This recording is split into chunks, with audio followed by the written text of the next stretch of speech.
Pupunta tayo sa family na ang misis ko kasi Pasko ngayon. Ibisitahin din namin yung family niya kasi baka mamaya sabunutan ako ng aking biyanan.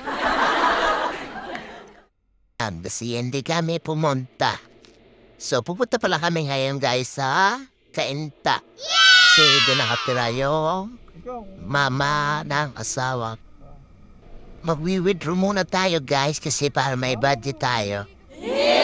Ang tagal na namin hindi pumunta ni Mrs. dito bibigyan natin ng regalo si nanay. Dati kasi guys, Papasko is dito talaga kami sa Cainta Papasko. Kaso, malayo na nga yung uwian namin kaya hindi na kami nakapagpasko dito. Tsaka yung mga anak ko, mahiluhin na sa biyahe kaya hindi na sila pwede magbiyahe ng dayo. Kaya kami na lang ni Mrs. ang pupunta ngayon. Nangyari guys, hindi kami nakabili ng mga regalo. What? Natatain na katiya po guys. Nagaharap na po ng CR. Kaya pumunta na kami dito, hindi na kami bumili. Parang matagal na yan Nag-withdraw na lang kami, sabi ko kay Mrs. Ikas mo na lang kasi talabas na yung tayo ko.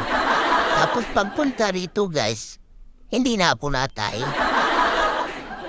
Dintik na pito. Kung saka nandito na sa bahay nila, saka naman na yung lumabas. Ay nako, problema talaga no? So yan, may pasalubong naman din kami kahit papano. Tapo. Ay, buti pa tumaso, ito yan nagsalubong. Ay, ang cute mo, baby.